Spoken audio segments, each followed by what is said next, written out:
Good afternoon, everybody. Thank you for joining us. It's Friday, 12:30 in Sydney, which means it's time for our P2P Live. You can catch us on Facebook, YouTube, and LinkedIn. I'm your host today. My name's Bianca Luck, New South Wales Director, Temporary and Contract Recruitment. South Australia, New South Wales and Victoria are all in lockdown and most are working from home. So I'm streaming from my home office today, and later we will stream a video from Mark Smith, who has some great tips for employers during the lockdown period. But before we launch into that, congratulations to Brisbane for becoming the host city for the 2032 Olympics. Here's a picture of Brisbane, some exciting news. I remember when Sydney hosted the 2000 Olympics, and it was such an exciting time. So today we will do our regular numbers section. This time I will be referring to the wage increase numbers recently published by NAB and SEEK applications per numbers. Then we'll cross over to Marissa Verudo for our Western Sydney team, who will chat to us about multiple jobs she's recruiting at the moment. Following on that, we will cross over all the way to the other side of the country to Pearl Rabe from our Western Australia team, who will talk about a great opportunity and fill us in with what's happening over there. And finally, we'll have our weekly Twitter poll announcement. If you have any questions, please put them in the comments box. So let's get into it. So numbers. So as mentioned before, these wage growth numbers and expectation results are insights from NAB. So the first slide, if we just have a look at that, so the overall proportion of employers giving pay rises in the last 6 months is quite low at around 50%, which is not much higher than 3 years ago. By region, there's a strong increase reported in South Australia and WA, and by industry, a higher proportion of pay rises are occurring in construction, manufacturing, and possibly finance, property and business services. The former two industries no doubt reflect candidate shortages. If we have a look at the second slide, there's been a large step up in the middle of a number of employers expecting to give pay rises as an increase. So this is a broad-based expectation across all states, but especially in WA compared to 2018. By industry, these increases are also broad-based, but especially also in manufacturing, finance, property, and business services. I wanted to show you one more slide, which is the third slide, which is rather sobering results for hiring managers, employers and recruiters, and it might be the reason why pay increases are on the rise. So this data is from SEEK, and it highlights the number of applications per ad posted.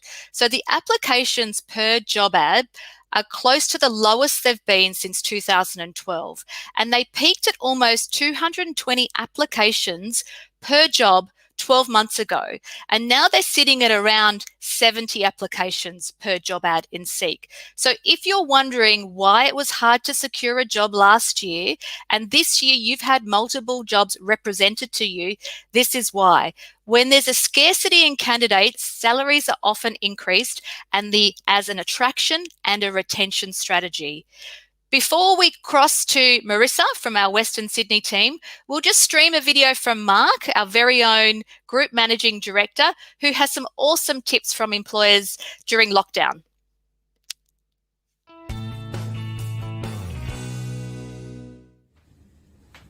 Have you seen Hitchhiker's Guide to the Galaxy or even the pics of Elon Musk's Roadster in space? If so, then the best advice for employers right now in the midst of yet another lockdown in Australia is don't panic. Hi there, my name is Mark Smith and I'm Managing Director of People to People in Australia and Frog Recruitment in New Zealand. Uncertainty rules in times like these, so I thought I'd take a minute or so to mention 5 tips for employers whilst we're in lockdown. Number 1, do not panic. We've been here before. And the significant difference between 2020 and the lockdowns now is that we have a horizon. Vaccines are coming, and as we experienced earlier this year, the market will return hard and fast. Number 2, retain your teams. When the market returns, and it will, then you must have the team to meet the needs of your customers or fulfill the work that needs to be done. Do this by having regular informed contact, not just a meeting, but a structured experience. Be digital savvy, communicate in this way. So we have a streaming dashboards here, or we have a bit of fun like a working from home playlist. Number 3, refine your EVP. Document your work from home and individual flexibility arrangements. Number 4, don't stall your recruitment processes. Keep the momentum, don't hesitate. And number 5, take advantage of the hesitation of others. Connect, network, and recruit whilst everyone else isn't. Stay safe, everybody, and we'll see you next time.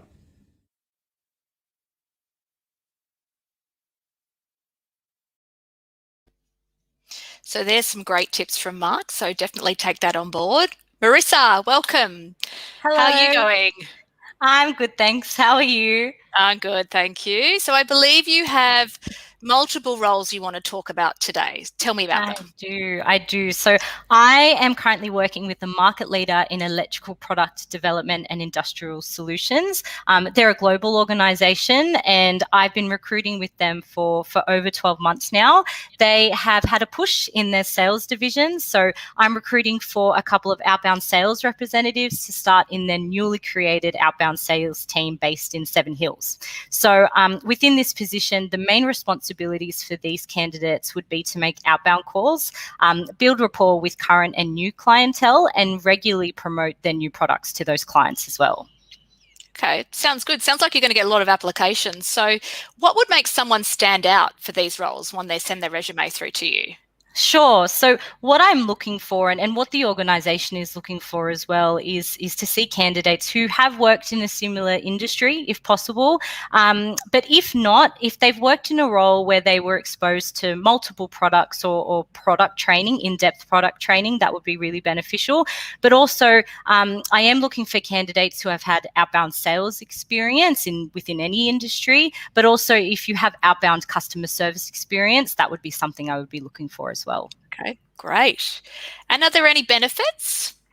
There is. So the role itself is offering up to 70,000 plus super, and as it's a sales role, there is commission involved within that. There's parking on site in Seven Hills, and you would be working with an organisation that offers a friendly and diverse company culture. There's continuous training involved within the process as well, as there is so many products to learn, and the career development opportunities as there's so many divisions and umbrellas within the organisation also. And how can someone apply? So we do have advertisements on our job boards within P2P on Seek, but also connecting with me on LinkedIn, and I've posted a video of my job about the role as well, so you can see that on my LinkedIn if you connect with me. Great. And one last question: how's the market in Western Sydney at the moment? The candidate market I found is to be a bit tighter than usual, and I think that's due to the many factors that have had an effect on the market, what with lockdowns and such. But from my experience, there will be a hard bounce back, as Mark mentioned in his video before. We've done this before. We've come out of the lockdown from earlier on in this year, and if it's anything like that, I've been keeping in contact with my regular candidates and building new connections with new candidates, so we'll be ready for that when it happens. Absolutely. Thank you. Well, thanks for your time today. Now let's cross to Pearl from Perth. So, Pearl, are you there? Hi, She's Bianca. coming on. How are How you? are you going? Yeah, good. Thanks. Good. And I believe you want to talk about a role that you're currently recruiting at the moment. Yes. So I'm currently working with a leading Australian property and finance business. So they're a national mortgage broker as well, and they're looking for a estate manager to be based here in WA. So it's a full-time permanent role. The main focus is going to be working with brokerage franchisees. So assisting with business growth, developing business with new franchisees. So it's very much like a business development and sales element to the role. It's also very kind of strategic too. So lots of business planning and strategy. And what sort of background are you looking for these candidates? So experience in mortgage broking is a must, although I guess a background in sales management in financial services with an understanding of mortgage broking is also that's okay. But yeah, business developer experience is a key factor. So yeah, that kind of sales background. But I guess the person themselves, team player, motivated, competitive streak as well. Those are all good. And are there any benefits in the role? Absolutely. So the Yeah. overall package, excluding super, is 200,000 Wow, Australian that's dollars. So great. that's very attractive. Yeah. So that includes a bonus element as well, which is performance driven. So flexibility, working from home as well. And the company, they really pride themselves on their culture. They live and breathe their company values. It's a really, really great place to work, and their offices are absolutely stunning. Amazing. And how's the market in Perth at the moment, Pearl? Well, we can't complain here because we're not in a lockdown at the moment. We're not. We obviously are feeling it slightly, I guess, from the knock-on effects elsewhere. However, it's been really positive. We've had no perm rolls go on hold. It's been a little bit slower, I guess, getting things over the line. I sound like a broken record as well, but it is seriously candidate short. So clients are having to move a lot faster. But the main positive for us, when we did go into lockdown for about 10 days, all of our temps were able to work from home. So, and we grew our temp numbers that week. So that was really positive. Amazing. That's music to my ears. So well done. Well, thank you for coming on today. Thanks, Pearl. And I'm sure Jacob will put the links in the comments. So if anyone wants to apply to those ads, they certainly can. Last but not least, we're going to go through our Twitter poll. So last week, our Twitter poll was rather topical. We had almost 1,000 votes. The topic was, are you overeating during lockdown? I can confidently say that I am a big fat yes in this category, like most. So just shy of 60% of people said that they are overeating, and 40% clearly have more control than I do. So this week's Twitter poll will be, will you be watching the Olympics while working from home? Well, that's a yes from me as well. And I've got a great idea that I'm going to implement with my team, which is going to be based on virtual bonding sessions. We're going to watch the finals together. So that's going to be a lot of fun. Don't forget to sign up for our latest webinar, which is in our leadership series. It's on the 12th of August. I've posted it on my LinkedIn page. Search it up, connect with me. It's free to join, so it will be great to have you there. Next week is the end of the month, so we'll have Maddie Lang, who will be announcing the temp of the month for all of our different offices all over Australia and New Zealand, which is really close to my heart, being a temp recruiter. So be sure to tune in. Thanks for watching and have a great afternoon. See you later.